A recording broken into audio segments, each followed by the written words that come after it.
Welcome to That Business Show 2.0 with your host, Jamie Maloney, where business becomes show business.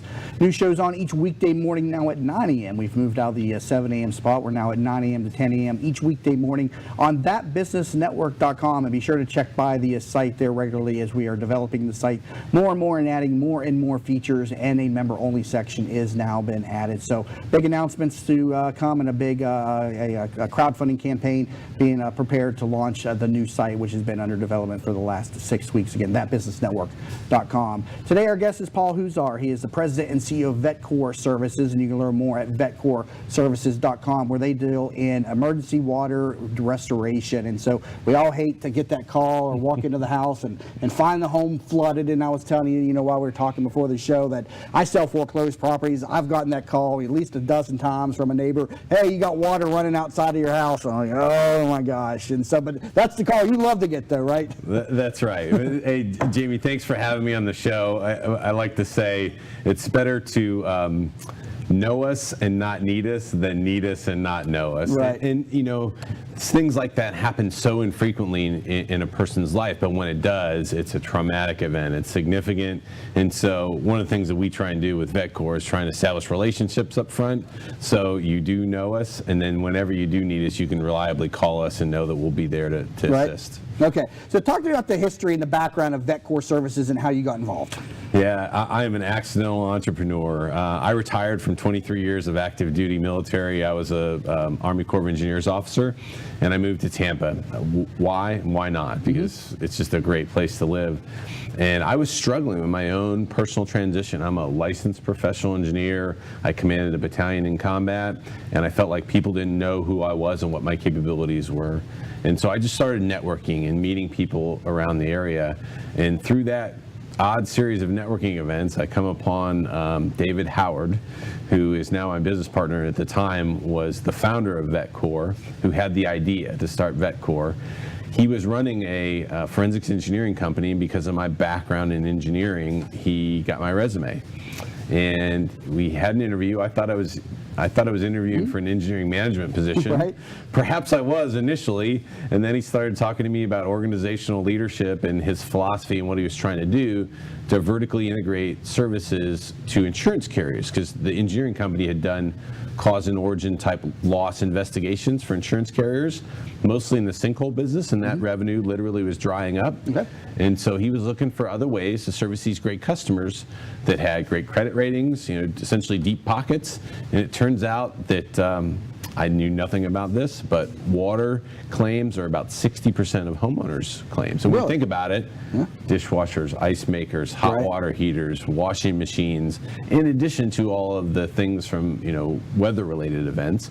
But those things break all the time at a certain frequency throughout the year, and when they do, they cause challenges that people aren't generally equipped to deal with. Yeah, and they destroy homes, and they cause, and in Florida, if we got mold too, it follows within like 24 hours too. It's the conditions are ripe in Florida, and so if you don't, in the homeowner, most people don't realize this, homeowners, according to their insurance policy, have a duty to mitigate further damage. And so what we have done is we've marketed insurance carriers, because typically somebody calls their home insurance and reports their problem, identifies the loss. And we are now a vetted, credentialed member of 15 different insurance carriers on their vendor programs. Okay. And so when the homeowner calls, and it's oftentimes the first time it's happened in their life, and say, my ice maker leaked and I've got 2 inches of water in my kitchen or whatever, the insurance carrier will say, well, would you like to use one of our preferred vendors who we've already credentialed and vetted? And so oftentimes they'll say, yeah, because they have no other idea what to do. And so that's how we get out there and we respond, and then we become, I think, a much different alternative than most service providers. So is the first call people make, though, to their insurance company, or to somebody just to stave off the leak and stabilize it first, right? Yeah, it depends. It depends on the type of loss. Oftentimes it's a plumber, sometimes it's an insurance carrier, sometimes it's an insurance agent. So usually agent. the first person they call is not the disaster recovery person. It's fix the problem, get this water out of here, and then we'll deal with what happened. People, when I tell them we're into water mitigation, they say, what is that? Right. But when you think about it, then, who do you call and when and how?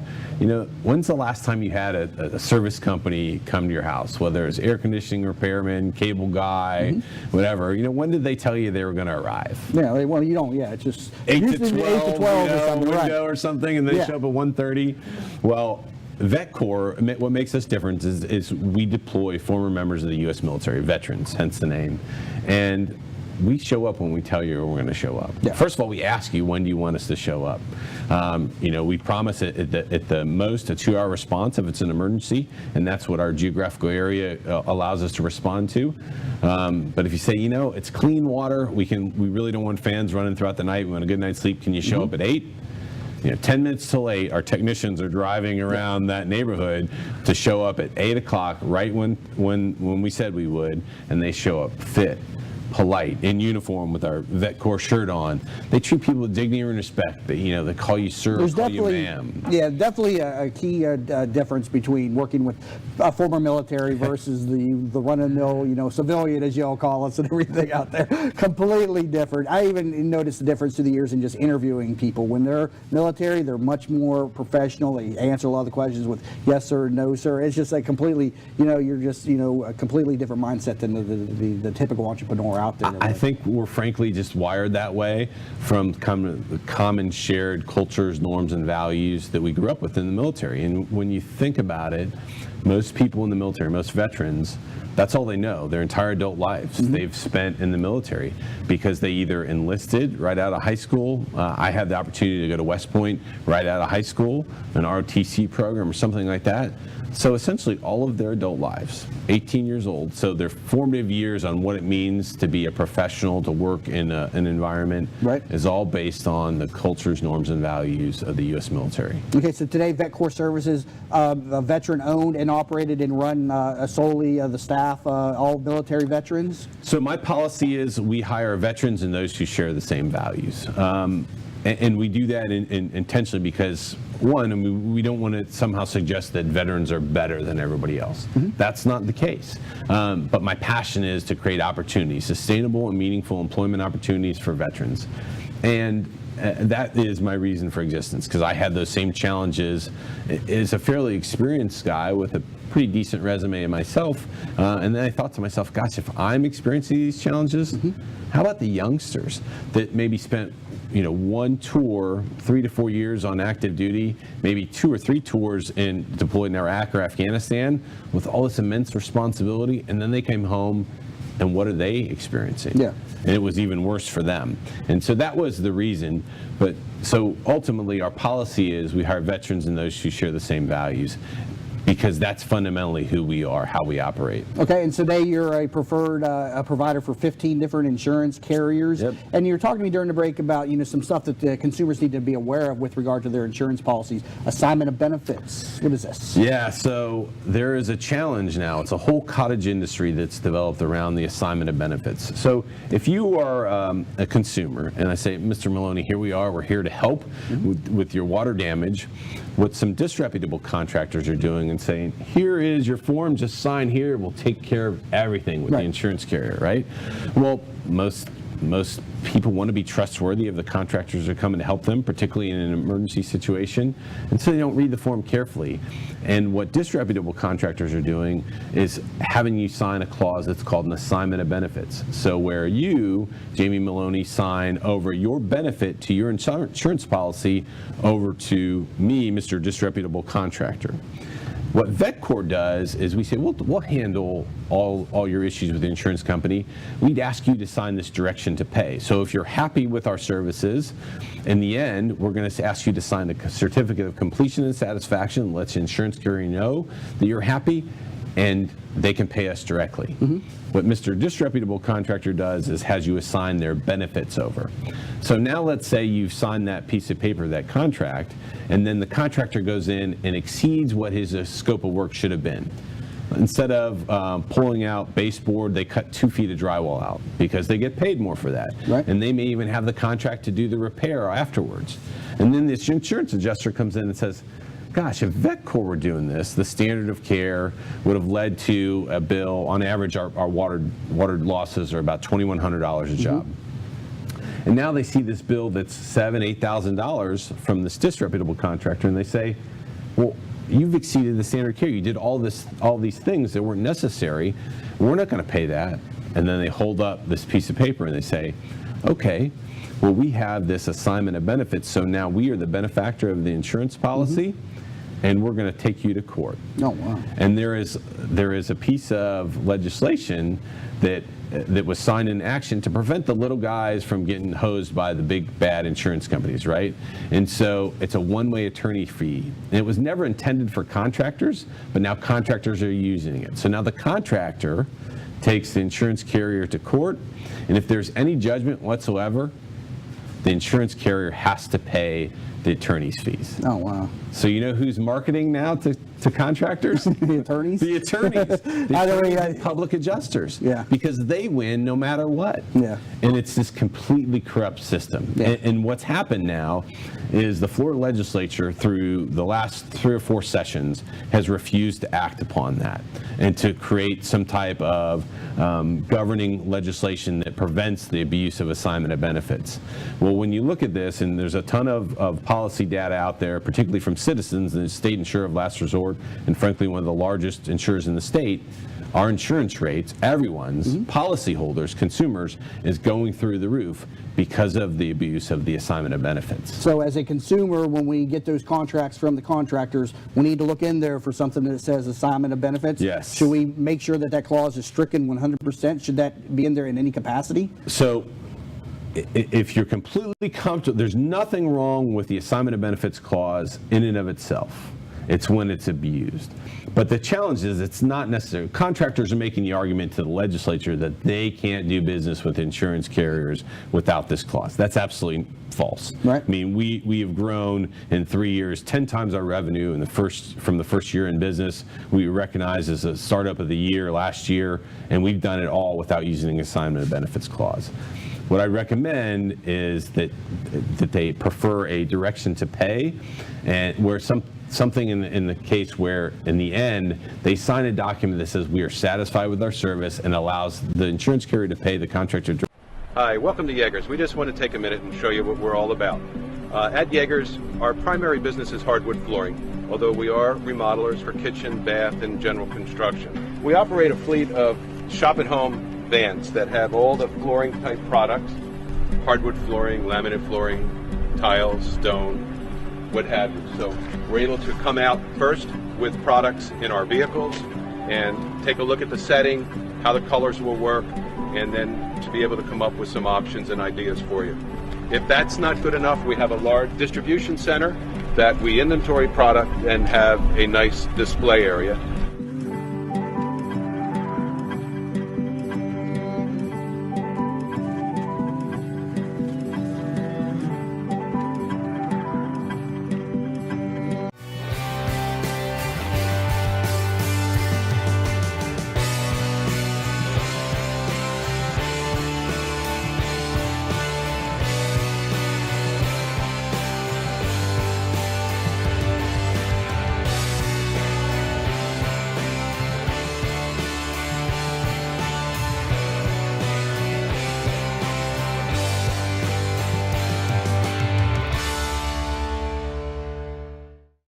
Welcome back to That Business Show 2.0 with your host, Jamie Maloney, where business becomes a show business. Now, weekday mornings at 9 a.m. to 10 a.m. on thatbusinessnetwork.com. So today we're talking about water damage restoration with Paul Huszar, President and CEO of VetCor Services, and you can learn more at vetcorservices.com. So, Paul, hurricane season just opened up. I'm sure you know you're going to be even more busy today or this summer now.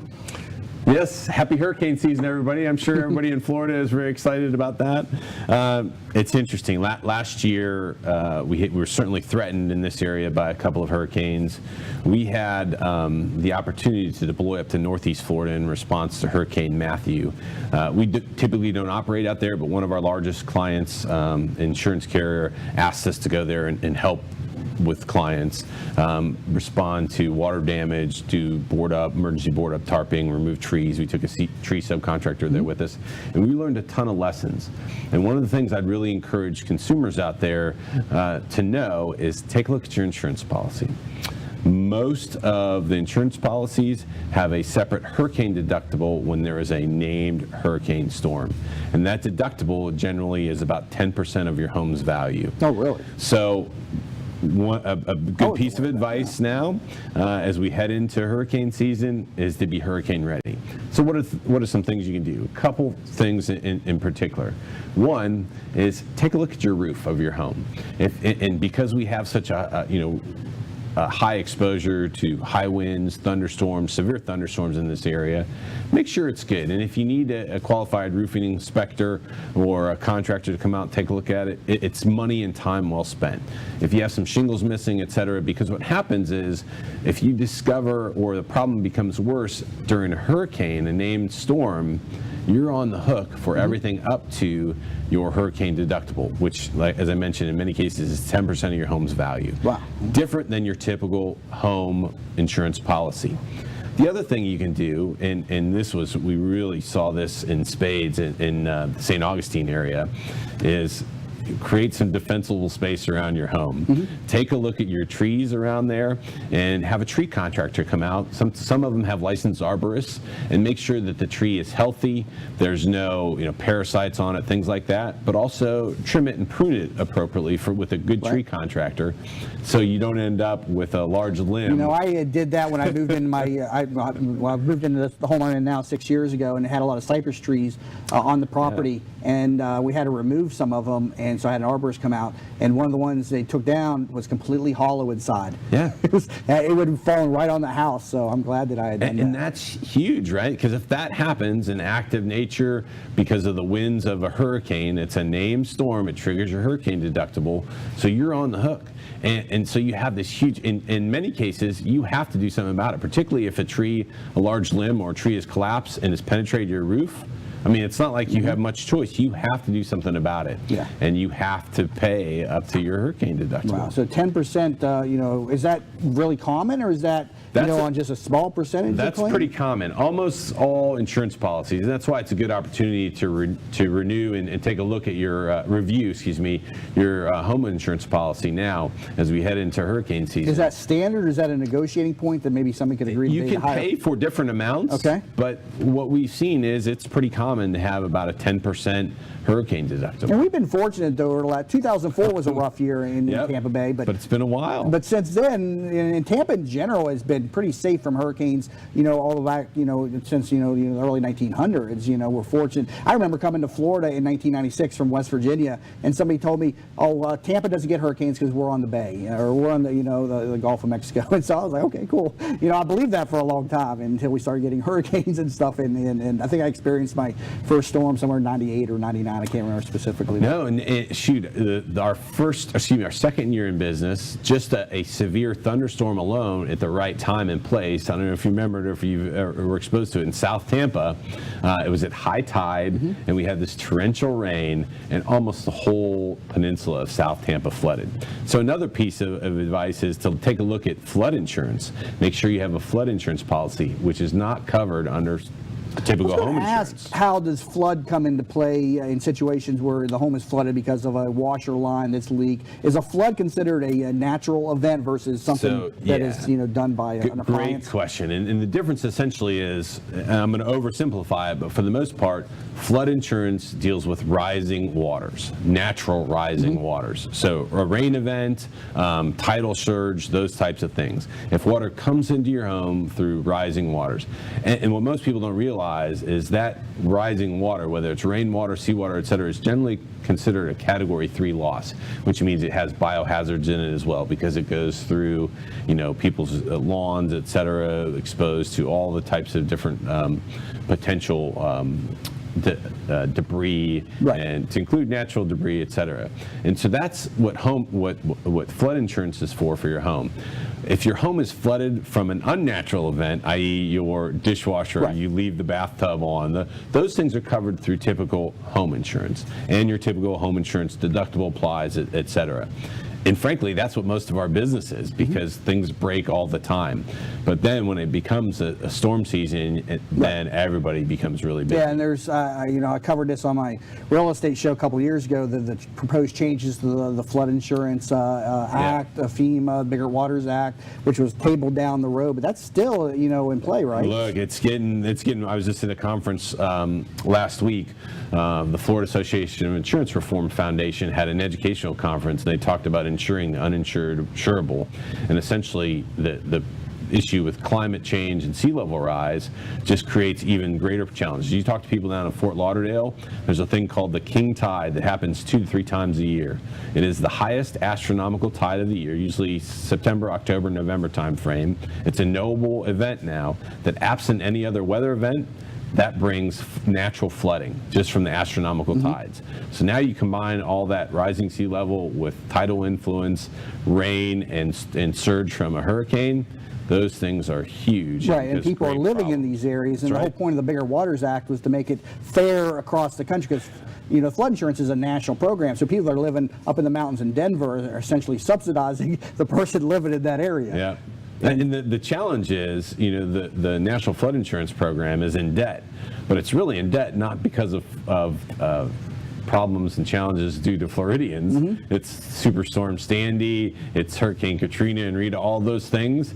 But because the Floridians are exposed to so much coastal community, they are exposed to risk. So now, as they try and get the NFIP out of such financial difficulties, we end up bearing the majority of the burden as Floridians because of so much coastal community exposure. Yeah, the National Flood Insurance Program, what you're getting at. I know as a real estate agent and a homeowner too, a lot of people along, especially Pinellas County, South Tampa, were very concerned about their property values because insurance rates, and they still are, projected to go up, because this was, just like I said, I think tabled for like 5 years to find some type of a solution. But something that people need to be aware of when they're buying homes is make sure you're in flood zone X. And that you have, and frankly, you talk to many insurance carriers, they'll tell you flood insurance is one of the wisest options you can invest in for your home. It's not that expensive if you're not in a substantial flood risk.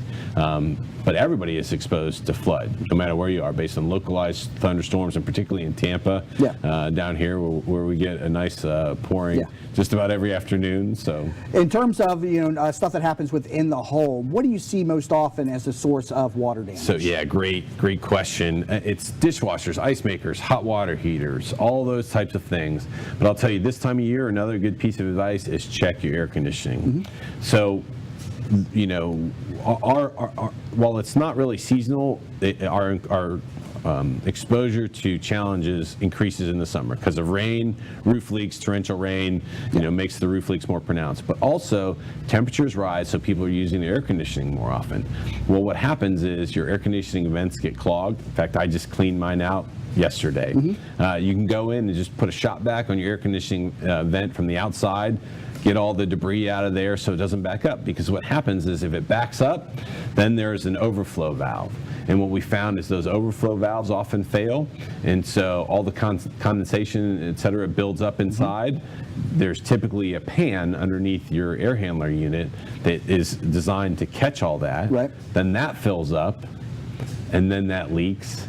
And next thing you know, you've got all this water exposed, usually in your attic, a crawl space, a closet or something. What about the ones that are in the garage? Or people are usually, other than the garage itself, does that usually protect the home, though, when they're in the garage? It's a little bit better generally because it's not livable space, but you still have to deal with it. Because if you have all the standing water there, you're going to have some mold challenges.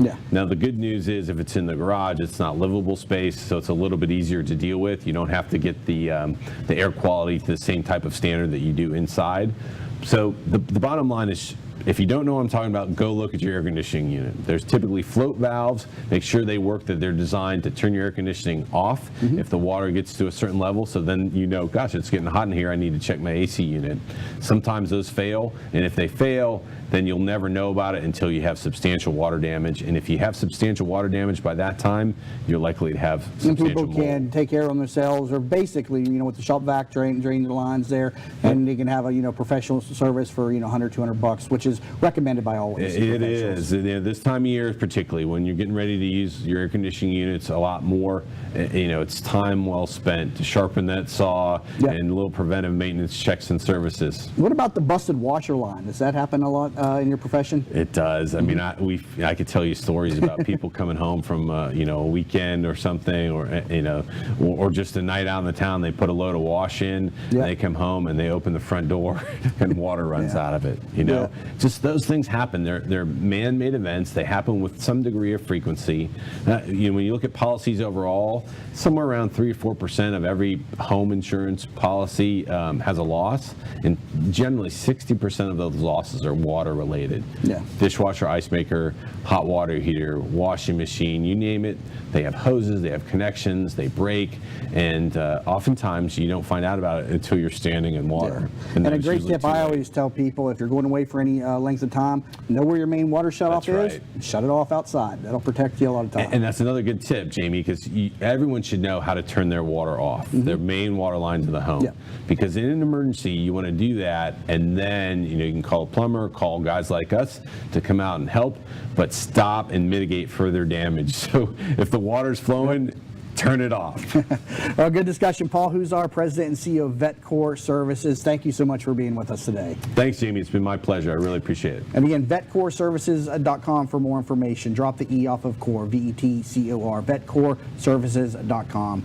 You've been listening to That Business Show 2.0 with your host, Jamie Maloney, where business becomes show business.